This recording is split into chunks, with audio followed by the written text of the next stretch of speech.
الحمد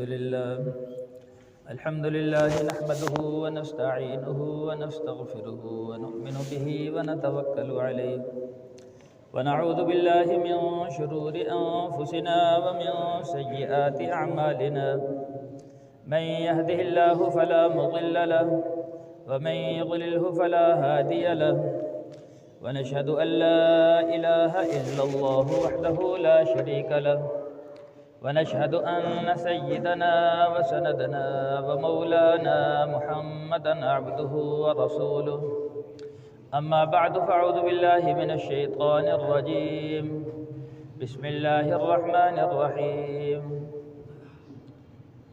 قال الله تبارك وتعالى في كلامه المجيد والفرقان الحميد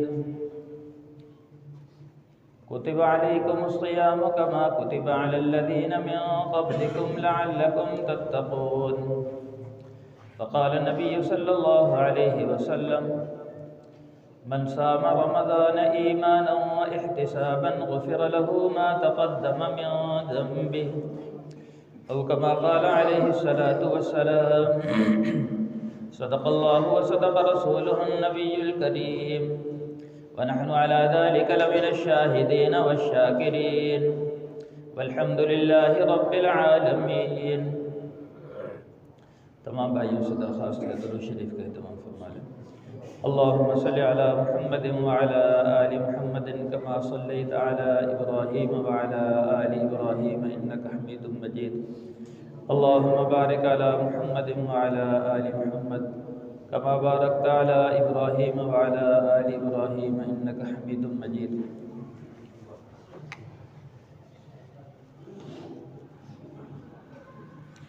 پھر بھائیو، رمضان المبارک کا آج آخری دن ہے. رمضان برکتوں والا مہینہ ہم سے رخصت ہو رہا ہے. تو اب یہ ہے کہ یہ ایک خزانہ تھا، جس نے اس خزانے سے فائدہ اٹھا لیا وہ تو کامیاب رہا، اور جو محروم رہا، جو فائدہ نہ اٹھا سکا، وہ سخت محروم رہا. میرے بھائیوں، ایک دفعہ حضور صلی اللہ علیہ وسلم مسجد میں تشریف لائے. صحابہ سے فرمایا قریب آ جاؤ. صحابہ کرام جمع ہو گئے، قریب آ گئے. پھر حضور صلی اللہ علیہ وسلم ممبر پر چڑھے. پہلے ممبر کے پہلی سیڑھی پر قدم رکھا تو فرمایا آمین. دوسری سیڑھی پر قدم رکھا تو فرمایا آمین. تیسری سیڑھی پر قدم رکھا تو پھر فرمایا آمین. پھر حضور صلی اللہ علیہ وسلم خطبے سے فارغ ہوئے تو صحابہ نے عرض کی، اے اللہ کے رسول صلی اللہ علیہ وسلم، آج ممبر پر چڑھتے ہوئے ہم نے آپ سے ایک ایسی بات دیکھی ہے کہ اس سے پہلے کبھی نہیں دیکھی، ایک ایسی بات سنی ہے اس سے پہلے کبھی نہیں سنی. تو حضور صلی اللہ علیہ وسلم نے فرمایا کہ میرے پاس اس وقت جبرائیل علیہ السلام آئے تھے اور انہوں نے 3 بددعائیں کی اور میں نے ان پر آمین کہا. ایک روایت میں ہے جبرائیل علیہ السلام نے خود کہا کہ میں 3 بددعائیں کروں گا، آپ نے ان پر آمین کہنا ہے. اس سے اور بھی زیادہ اہتمام معلوم ہوتا ہے. تو صحابہ نے عرض کی، اللہ کے رسول صلی اللہ علیہ وسلم، وہ 3 بددعائیں کون سی ہیں؟ تو حضور صلی اللہ علیہ وسلم نے فرمایا کہ جبرائیل علیہ السلام نے یہ بددعا کی کہ ہلاک ہو جائے وہ شخص جو رمضان المبارک کا پورا مہینہ پائے، یعنی اس کو پورا مہینہ رمضان المبارک کا ملا، لیکن رمضان کی بابرکت ساعتوں سے اس نے فائدہ نہ اٹھایا اور اس کی بخشش نہ ہوئی، جبکہ یہ سارا مہینہ بخشش کا ہے. اس میں لیلۃ القدر ایمان والوں کی بخشش کے لیے، اور اسی طرح آخر رات بخشش کے لیے، افطار کے وقت دعائیں قبول ہوتی ہیں بخشش کے لیے، سحری کے وقت دعائیں قبول ہوتی ہیں بخشش کے لیے. لیکن اس نے ان تمام مواقع سے فائدہ نہ اٹھایا اور ویسے ہی گزار دیا. تو اس شخص کے بارے میں جبرائیل علیہ السلام نے کہا ہلاک ہو جائے وہ شخص. تو میں نے اس پر آمین کہا کہ ایک تو حضرت جبرائیل علیہ السلام کی بددعا کتنی سخت، اور دوسرا حضور صلی اللہ علیہ وسلم کو اس پر آمین فرمانا، یہ اور زیادہ سخت۔ دوسرا فرمایا کہ جس کے والدین، دونوں والدین میں سے ایک زندہ ہو، حیات ہو، لیکن وہ آدمی ان کی خدمت نہ کرے، خدمت نہ کرنے کی وجہ سے جنت کا مستحق قرار نہ پائے، تو وہ شخص بھی ہلاک ہو جائے۔ کہ والدین کا بڑھاپا مل جانا، یہ فرمایا کہ بہت بڑی سعادت کی بات ہے، لوگ اس کو بوجھ سمجھتے ہیں۔ بڑھاپے میں والدین کی خدمت کا مل جانا یہ بخشش کا ذریعہ ہے، کہ جو شخص والدین کی خدمت کر کے بخشش نہ کروا سکے وہ شخص بے ہلاک ہو جائے۔ حضور صلی اللہ علیہ وسلم نے فرمایا آمین۔ اور تیسرا شخص فرمایا کہ ہلاک ہو جائے وہ شخص کہ جو حضور صلی اللہ علیہ وسلم کا نام نامی اسم گرامی سنے اور اس پر درود نہ بھیجے، یعنی صلی اللہ علیہ وسلم نہ کہے، تو وہ شخص بھی ہلاک ہو جائے۔ جبرائیل علیہ السلام نے بدعا کہ ہلاک ہو جائے، اور حضور صلی اللہ علیہ وسلم نے اس پر آمین فرمایا۔ تو یہ کتنا سخت معاملہ ہے۔ تو ان تینوں باتوں میں گفتگو ہوگی۔ سب سے پہلی گفتگو رمضان کے متعلق کہ میرے بھائیوں، یہ رمضان کی ساعتیں بخشش کا ذریعہ ہے۔ اب آخری ساعتیں ہیں، ان میں بھی بندہ اللہ سے دعا کر لے، التجا کر لے، تو انشاءاللہ اللہ تعالیٰ کے ہاں کچھ بعید نہیں۔ کہتے ہیں صبح کا بھولا شام کو گھر آ جائے، اسے بھولا نہیں کہتے۔ اللہ سے تو اللہ تعالیٰ فرماتے ہیں، حدیث قدسی ہے، اللہ تعالیٰ فرماتے ہیں اے میرے بندے وَلَوْ بَلَغَتْ ذُنُوبَكَ عِنَانَ السَّمَاءِ ثُمَّ اسْتَغْفَرْتَنِي غَفَرْتُ لَكَ وَلَا أُبَالِي۔ اے میرے بندے، اگر تیرے گناہ آسمانوں تک پہنچ جائیں، گناہ کرتے کرتے آسمانوں تک پہنچ جائیں، اور تو پھر سچی توبہ کر لے تو میں ساری بخش دوں گا، مجھے پرواہ بھی نہیں ہوگی۔ تو اس لیے زندگی سے پہلے یعنی موت سے پہلے زندگی ہے، تو اس سے پہلے بندہ توبہ کر لے تو اللہ تعالیٰ 100 قتلوں کو بھی معاف فرما دیتے ہیں۔ تو اس لیے بہترین موقع ہے، آج آخری دن ہے، آج اللہ سے ایسے توبہ اور التجا کریں، اللہ ہماری بخشش کر دے، اور اس میں جو کمی کوتاہی رہے گی اس کو پورا کریں، اللہ سے معافی مانگے۔ اور یہ خدا نخواستہ روزے رہ گئے ہیں، روزے نہیں رکھ سکے تو ان کی قضا ہے۔ قرآن میں ہے کہ فَمَنْ كَانَ مِنْكُمْ مَرِيضًا أَوْ عَلَىٰ سَفَرٍ فَعِدَّةٌ مِّنْ أَيَّامٍ أُخَرَ۔ اگر تمہیں کوئی بیمار ہے یا کوئی سفر کا تقاضا ہے، بیماری کی وجہ سے روزہ نہیں رکھ سکا یا سفر کی وجہ سے روزہ نہیں رکھ سکا، تو وہ روزوں کی گنتی پوری کرے دوسرے دنوں سے، یعنی رمضان کے بعد روزوں کو پورا کرے۔ تو آگے اگر خدا نخواستہ گرمیاں آ رہی ہیں، گرمی میں نہ رکھ سکے، آگے ٹھنڈا موسم آئے گا، پورا سال بھر میں کبھی بھی رکھ لے، سردیوں میں رکھ لے تو آسانی رہتی ہے، سردیوں میں روزے کا پتہ ہی نہیں چلتا۔ تو قضا لازم ہے۔ اگر روزے یعنی نہیں رکھے اور ان کی قضا بھی نہ کی تو پھر تو بڑی سخت پکڑ ہے۔ ایک حدیث میں کل میں مولانا طارق جمیل صاحب کا بیان سن رہا تھا، وہ بیان فرما رہے تھے کہ حضور صلی اللہ علیہ وسلم جب معراج پر گئے تو بہت سارے لوگوں کو دیکھا کہ ان کو الٹا لٹکایا، ان کو یعنی جیسے پھانسی گھاٹ ہوتا ان کو الٹا، اور نیچے سے ان کو آگ سے جلایا جا رہا، نیچے آگ اور اوپر وہ لٹکے ہوئے ہیں، اور موت کوئی نہیں۔ یہاں تو یہ ہے نا، پھانسی پہ آدمی 5 منٹ لٹکتا ہے، موت آ جاتی ختم، لیکن وہاں موت کوئی نہیں، ان کو لٹکایا ہوا، نیچے سے آگ جل رہی، اوپر سے لٹکے ہوئے ہیں۔ تو حضور صلی اللہ علیہ وسلم نے پوچھا یہ کون لوگ ہیں؟ تو جبرائیل علیہ السلام نے فرمایا یہ وہ لوگ ہیں جو صحت مند تندرست ہوتے ہوئے روزہ نہیں رکھتے تھے، کہ اللہ نے ان پر اپنے ایک فریضہ عائد کیا ان کی بخشش کا بہانہ کے لیے، تو لیکن اس سے فائدہ نہ اٹھایا اور یہ انہوں نے روزہ چھوڑ دیا، تو اب ان کو اس کی سزا دی جا رہی۔ تو میرے بھائیو، زندگی میں انسان سے روزے رہ جاتے ہیں، مجبوری ہے، لیکن اللہ نے اس کا راستہ رکھا ہے، موت سے پہلے توبہ کرے اور اس کی قضا کر لے، معافی کی شکل ہے۔ ایسے زندگی میں نماز نہیں پڑھی تو ان کی قضا شروع کر لے، بالغ ہونے کے بعد جتنی نمازیں رہ گئی ہیں ان کی قضا کرے۔ معافی نہیں ہے، معافی کی یہی شکل ہے کہ ان کی قضا کرے۔ خدا نخواستہ موت کا وقت آ گیا ہے، نہیں پڑھ سکے، روزہ نہیں رکھ سکے، تو ان کا فدیہ ہے، نمازوں کا بھی فدیہ ہے۔ وعلی الذین یطیقونہ فدیۃ طعام مسکین، جو روزے کی طاقت نہیں رکھتے تو وہ فدیہ ادا کرے، معافی نہیں ہے۔ فدیہ کتنا ہے؟ جتنا صدقہ فطر، آج کل جیسے 300 روپے چل رہا ہے، تو ہر روزے کا، ایک بیمار ہے، ایک آدمی روزہ نہیں رکھ سکتا اور ڈاکٹروں نے کہہ دیا ابھی آئندہ بھی نہیں رکھ سکے گا، یعنی آخری وقت ہے، جیسے بڑھاپا، اگر بندہ صحت مند ہے، امید ہے میں رکھ لوں گا، تو وہ تو قضا ہی کرے، اس کا فدیہ نہیں ہے۔ کئی لوگ صحت مند، ایک بندے کو دیکھا وہ بے روزہ نہیں رکھتا، کہتا میں فدیہ دے دیتا ہوں، صحت مند ہے، تندرست ہے، تو ایسی بات نہیں، صحت مند تندرست آدمی کا فدیہ نہیں لگتا۔ بیمار ہے اور بیماری بھی ایسی ہے کہ اس کی صحت کی کوئی توقع نہیں ہے اب کہ دوبارہ سے صحت ملے، جیسے آخری وقت ہے، اس کا فدیہ ہے۔ تو ایک آدمی صحت مند ہے، روزے رکھ سکتا ہے تو وہ روزے رکھے، اس کی قضا میں روزے ہی رکھے، نمازیں نہیں پڑھی ان کی قضا نمازیں ہی ادا کر کے۔ تو لیکن اب آخری وقت آ گیا ہے، نمازیں نہیں پڑھ سکتا، تو زندگی میں جتنی نمازیں ہیں ان کا فدیہ دینا ہوگا۔ تو ہر نماز کا فدیہ جتنا صدقہ فطر، آج کل کے اعتبار سے 300 روپے، تو ہر نماز کا۔ اور عشاء کی 2 نمازیں شمار ہوتی ہیں، ایک عشاء کے فرائض اور وطر۔ وطر علیحدہ سے نماز ہے، یہ واجب ہے، اس کا بھی فدیہ دینا پڑتا ہے۔ تو 6 نمازوں، ایک دن کا 6 نمازوں کا فدیہ ادا کرے تو پھر اس کی معافی ہے، کیونکہ یہ تھوڑا ہے کہ ہم نے اللہ کی نافرمانی کی تو اللہ نے معافی کا راستہ کھولا ہے، یا تو ان کو قضا کر لے اور یا ان کا فدیہ دے۔ ایسے روزہ ہے، یا تو ان کو قضا کرے، اول تو نہ رکھنا کتنا بڑا جرم ہے، اللہ نے ایک ہم پر فریضہ عائد کیا تھا اور پھر ہم نے نافرمانی کی، اللہ کے حکم کو نہ مانا، لیکن پھر بھی اللہ نے کہتا ہے انسان بھولنہار ہے، بھول جاتا ہے، اس کے لیے راستہ رکھا۔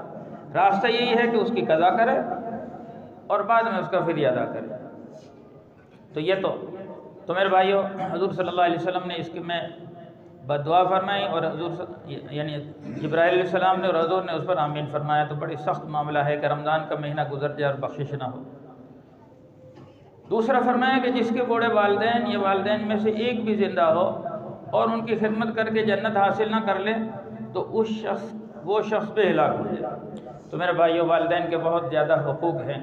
اللہ تعالیٰ قرآن پاک میں فرماتے ہیں وَقَضَىٰ رَبُّكَ أَلَّا تَعْبُدُوا إِلَّا إِيَّاهُ وَبِالْوَالِدَيْنِ إِحْسَانًا۔ تو اللہ تعالیٰ نے یہ فیصلہ کر دیا ہے کہ عبادت تو اللہ کی جائے، لیکن اللہ کے بعد جو حسن سلوک کے سب سے زیادہ حقدار ہیں وہ والدین۔ وَبِالْوَالِدَيْنِ إِحْسَانًا، والدین کے ساتھ اچھا سلوک کرو۔ إِمَّا يَبْلُغَنَّ عِندَكَ الْكِبَرَ أَحَدُهُمَا أَوْ كِلَاهُمَا فَلَا تَقُل لَّهُمَا أُفٍّ۔ اگر تمہارے والدین بڑھاپے کو پہنچ جائیں، دونوں یا دونوں میں سے ایک، تو ان کو اف تک نہ کہو۔ ظاہر بڑھاپے میں جب انسان پہنچتا ہے اس کے اعضاء جوارح کمزور پڑ جاتے ہیں، طبیعت میں چڑچڑاپن آ جاتا ہے، ایک تو وہ زیادہ بولنا شروع ہو جاتے ہیں، غصہ ان کو بہت زیادہ آتا ہے، چھوٹی چھوٹی بات پر غصہ کرتے ہیں۔ تو اب اولاد کو چاہیے کہ بھئی یہ معذور ہیں، جیسے ایک معذور آدمی ہے تو ان کو معذور سمجھے، اس لیے پلٹ کر ان کو جواب نہ دیں۔ جیسے کوئی معذور آدمی ہے، وہ بار بار بولتا ہو تو لوگ سمجھتے ہیں بھئی معذور ہے، بولنے دو، اس کو کوئی جواب نہیں دیتا۔ ایسے والدین بھی آخری عمر میں معذور ہو جاتے ہیں۔ معذور سے مراد یہ ہے کہ ان کو چڑچڑاپن آ جاتا ہے، غصہ زیادہ آتا ہے، بولنا زیادہ شروع کر دیتے ہیں، بات بات پہ ٹوکتے ہیں، تو ان کے ٹوکنے کو اپنے لیے سعادت سمجھے، بوجھ نہ سمجھے۔ اس لیے اللہ نے فرمایا فَلَا تَقُل لَّهُمَا اُفٍّ، ان کو اف تک نہ کہو۔ اور علماء نے لکھا ہے جو اف ہے، لفظ اف یہ عربی کا سب سے ہلکا لفظ ہے، یعنی اف بھی نہ کہو تو اس سے مطلب یہ کہ اور کوئی لفظ ایسا نہ بولو، اف سب سے ہلکا، یعنی جس کو آپ ڈانٹ رہا ہو آگے سے بندہ کہتا ہے اف، تو اس کو بھی گستاخی قرار دیا گیا قرآن میں کہ اف بھی نہیں کہنا، فَلَا تَقُل لَّهُمَا اف، حالانکہ اف سب سے ہلکا لفظ ہے، اس سے کوئی اور ہلکا لفظ ہوتا تو قرآن میں وہ آتا، اس لیے حکم یہ ہے کہ ان کو اف تک نہ کہو۔ وَلَا تَنْهَرْهُمَا، ان کو ڈانٹو نہ، سخت لہجے میں بات نہ کرنا، وہ جتنا چاہے سخت لہجہ، ان کا حق ہے، وہ بڑے ہیں، بڑے کا حق ہے کہ وہ جتنا چاہے سخت لہجہ اختیار کر لے، لیکن چھوٹے کو کوئی حق نہیں پہنچتا کہ وہ بڑے سے سخت لہجے میں بات کرے۔ اس لیے صاف اللہ نے فرمایا وَقُلْ لَهُمَا قَوْلًا كَرِيمًا، نرم لہجے میں بات کرنی ہے اسے۔ اور پھر ان کے لیے دعائیں کرنی ہیں۔ وَقُلْ رَبِّ ارْحَمْهُمَا كَمَا رَبَّيَانِي صَغِيرًا، اے اللہ پاک کہ ان پر ایسے ہی رحم فرما جیسا کہ انہوں نے بچپن میں ہمارے ساتھ شفقت کا معاملہ کیا۔ اللہ نے اس آیت میں ہر انسان کا بچپنا یاد دلایا کہ بچپن میں ماں باپ اپنی جان نچھاور کرتے ہیں بچوں پر۔ وہ بچے بیمار ہو جائیں ساری رات نہیں سوتے، بچے پریشان ہو جائیں ساری رات نہیں سوتے، بچے کہیں ادھر ادھر نظروں سے اوجھل ہو جائیں، بچے ماں باپ کی نیند اڑ جاتی۔ تو بچپن میں کتنا ان کو خیال رکھا جاتا ہے، تو آج ان پر بھی کہتے ہیں نا جب بڑھاپا آتا ہے تو سمجھو بچپن آ جاتا ہے، وہ بچپن والی عادتیں آ جاتی ہیں۔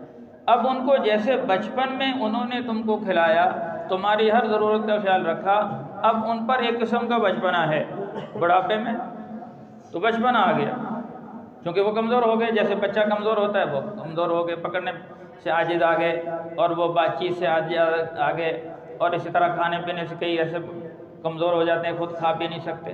جیسے تمہارے بچپنے میں انہوں نے تم کو کھلایا تھا، اب تم ان کو اپنے ہاتھ سے کھلاؤ۔ ہوتا کیا ہے، ایک ماں باپ 10 بچوں کو پال لیتے ہیں، لیکن 10 بچے جب ماں باپ بوڑھا ہوتے ہیں ان کو پالنے کے لیے کوئی تیار نہیں ہوتا، ان کو رکھنے کے لیے کتنا ایسے یعنی واقعات آ رہے ہیں کہ وہ کہتے ہیں جی فلاں رکھے گا، وہ کہتے ہیں فلاں رکھے گا، وہ کہتے ہیں فلاں رکھے گا۔ حالانکہ یہ سعادت ہے، یہ بخشش کا ذریعہ ہے، کاش کے لوگ سمجھیں۔ میں ایک واقعہ پڑھ رہا تھا کہ بوڑھی والدہ پر 2 عرب بھائی تھے، تو انہوں نے مقدمہ کیا کہ بھئی میں اپنے پاس رکھوں گا، دوسرے نے کہا میں اپنے پاس رکھوں گا۔ تو جس کو سعادت کا پتہ ہے وہ تو اپنے پاس رکھنے کے لیے تیار ہے، جس کو پتہ نہیں بھئی والدین کیا سعادت ہے وہ بوجھ سمجھتے ہیں۔ تو بوجھ نہ سمجھا جائے۔ ایک واقعہ بنی اسرائیل کا لکھا ہے کہ ایک آدمی تھا اور اس کے دوسرے بھائی تھے، تو وہ بھائی والدین کو رکھنے کے لیے تیار نہیں تھے۔ تو اس بھائی نے جو دیندار تھا، نیکی کو سمجھتا تھا، والدین کی یعنی قدر و قیمت جانتا تھا، یہ بخاری شریف میں واقعہ ہے پہلے بنی اسرائیل میں، تو اس نے اپنے بھائیوں کو بلایا تھا اور کہا کہ مجھ سے ایک معاہدہ کرو۔ ان کا کیا؟ ان کا یا تو والدین کی ساری جائیداد مجھے دے دو اور والدین کو تم لے لو، دوسری شکل یہ ہے کہ والدین مجھے دے دو اور ساری جائیداد تم لے لو۔ اب وہ تو پہلے ہی رکھنے کے لیے تیار نہیں تھا، وہ بڑی خوشی، ان کا ہمیں تو یہ سودا منظور ہے، والدین تو لے لے اور ہمیں ساری جائیداد دے دے۔ ان کا ٹھیک ہے۔ اب اس نے والدین لے لیے۔ اب ہوا یہ کہ شروع میں جب والدین کی خدمت کی، ساری جائیداد دے بیٹھے، جیسے دیہاتوں میں زیادہ تر زمین جائیداد پر ہی گزارا ہوتا ہے، تو اب اس نے ساری زمین جائیداد ان کو دے دی اور اب خود خالی ہاتھ ہے، لیکن والدین کی خدمت کر رہا۔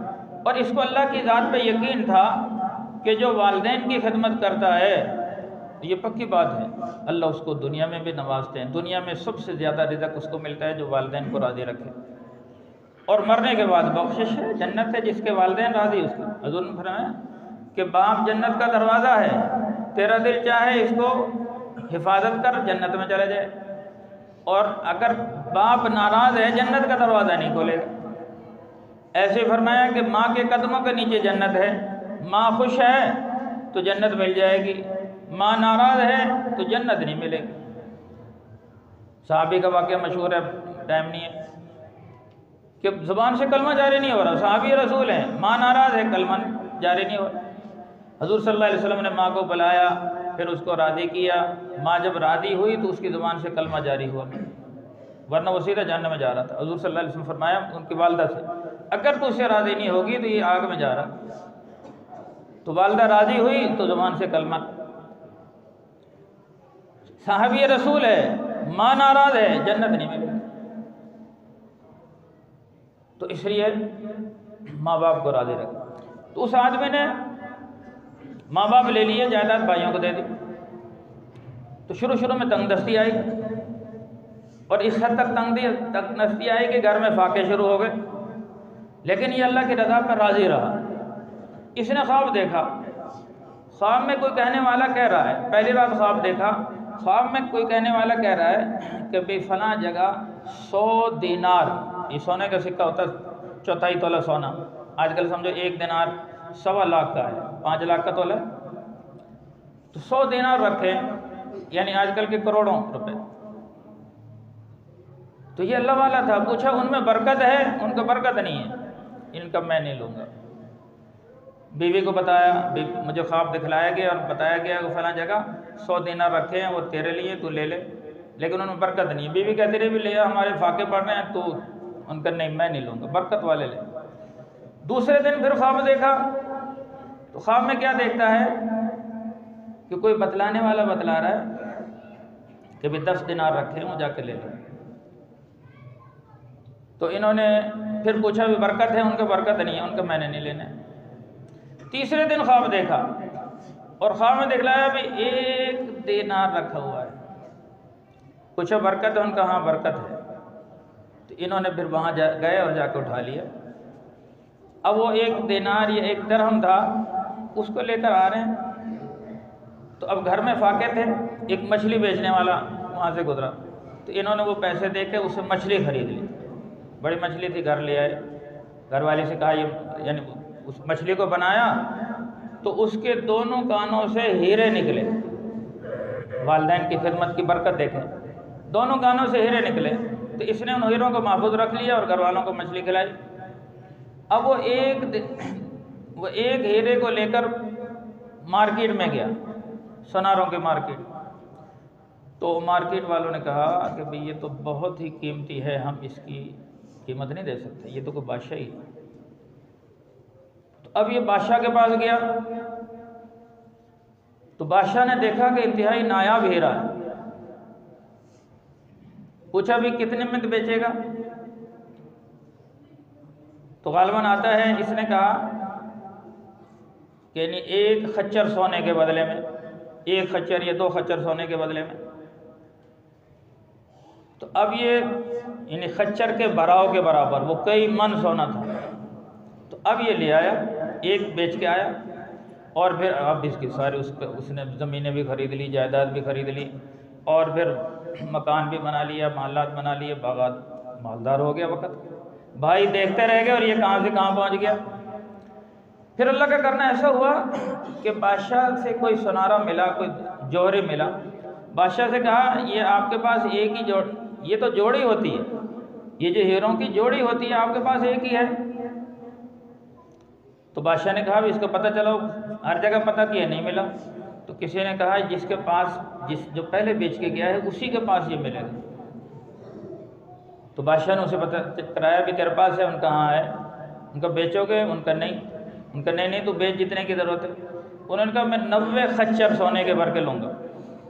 اس وقت اس کو ضرورت تھی تو بیچ دیا، اب بادشاہ کو ضرورت ہے، اور بادشاہ اس زمانے کے ان کے خزانہ بھرا ہوتا تھا، ان کا ٹھیک ہے تو 90 خچر لے لے سونے کے بھرے ہوئے، یعنی جیسے بورا بھرا ہوتا نا، بورا گندم کا بورا، سونے کے بھرے ہوئے 90 خچر لیے اور پھر وہ دے دیا۔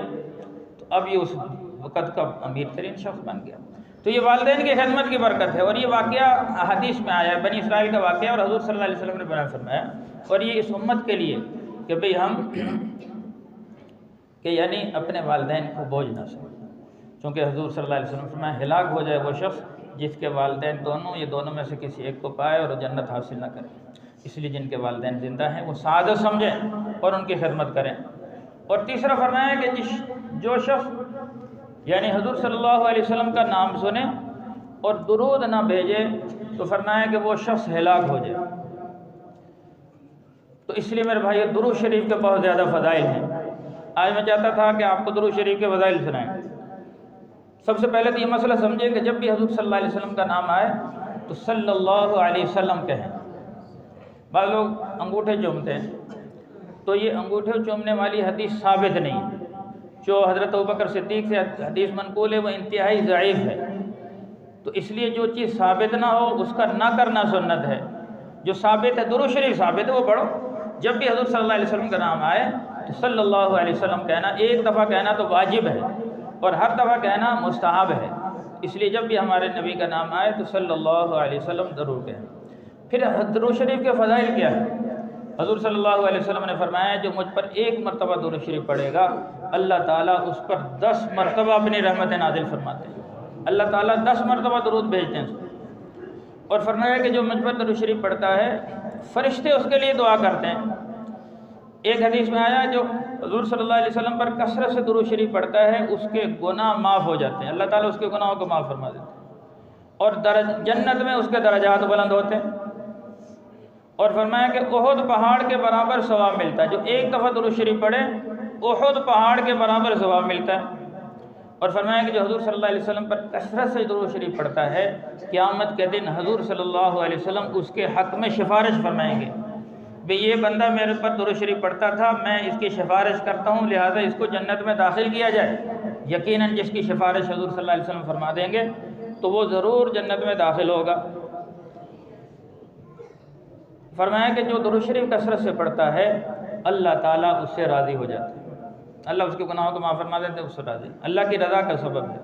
اور جو درود شریف پڑھتا ہے اللہ کی رحمت نازل ہوتی ہے۔ اور فرمایا کہ جو درود شریف پڑھتا ہے قیامت کے دن اللہ کے غصے سے امان میں رہے گا، اللہ کا غصہ اس پر نہیں ہوگا، اللہ تعالیٰ اس پر شفقت فرمائے گا، قیامت کے ہول سے نجات ملے گی۔ اور فرمایا جو کثرت سے درود شریف پڑھتا ہے مرنے سے پہلے ہی جنت میں اپنا مقام دیکھ لے گا، اللہ تعالیٰ مرنے سے پہلے اس کو جنت میں مقام دکھا دے گا جو درود شریف کثرت سے پڑھے گا۔ اور فرمایا کہ جس کی معیشت کی تنگی ہے، تنگ دستی ہے، رزق میں تنگی ہے، کثرت سے درود شریف پڑھے اللہ تعالیٰ اس کی تنگی معیشت دور فرما دیں گے، اس کے رزق میں برکت عطا فرما دیں گے، فقر و فاقہ اس کا دور ہوگا۔ اور سب سے بڑھ کر درود شریف پڑھنے سے اللہ اور اللہ کے رسول کا قرب حاصل ہوتا ہے۔ اور فرمایا کہ دشمنوں پر مدد حاصل ہوتی، اگر دشمنوں کا خطرہ ہے درود شریف کثرت سے پڑھیں اللہ تعالیٰ دشمنوں پر مدد دیں گے۔ اور فرمایا کہ دل کا نفاق اور دل کا زنگ دور ہوتا ہے، جو کثرت سے درود شریف پڑھے گا دل میں جو نفاق ہے اللہ تعالیٰ وہ ختم کر دیتے ہیں، دلوں میں کوئی زنگ لگا ہوا وہ۔ اور فرمایا کہ جو کثرت سے درود شریف پڑھے گا لوگ اس سے محبت کریں گے، اللہ تعالیٰ لوگوں کے دلوں میں اس کی محبت ڈال دیں گے۔ اور اسی طرح پھر حضور صلی اللہ علیہ وسلم نے یہ بھی فرمایا جو نہ پڑھنے پر سخت وعید ہے، فرمایا کہ جو درود شریف نہ پڑھے، فرمایا کہ درود شریف نہ پڑھنے والا شقی بدبخت انسان ہے اور بخیل ترین انسان ہے۔ جو حضور صلی اللہ علیہ وسلم پر درود شریف نہ پڑھے فرمایا کہ وہ بدبخت ہے، شقی ہے اور بخیل ترین ہے۔ اور ایک جگہ فرمایا درود شریف نہ پڑھنے والا جفاکار ہے یعنی ظالم ہے، اور دوسرا فرمایا جہنم میں داخل ہونے والا ہے، تیسرا فرمایا کہ وہ شخص بددین ہے یعنی اس کا کوئی دین نہیں جو حضور صلی اللہ علیہ وسلم پر درود شریف نہ پڑھے۔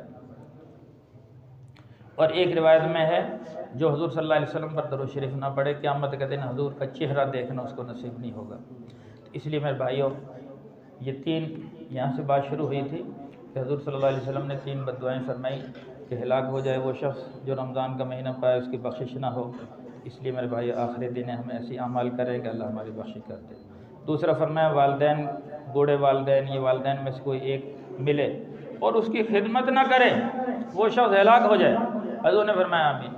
اور تیسرا فرمایا جو حضور صلی اللہ علیہ وسلم کا نام نامی اسم گرامی سنے اور درود نہ بھیجے وہ شخص ہلاک ہو جائے۔ اللہ تعالی ہم سب کو عمل کی توفیق عطا فرمائے۔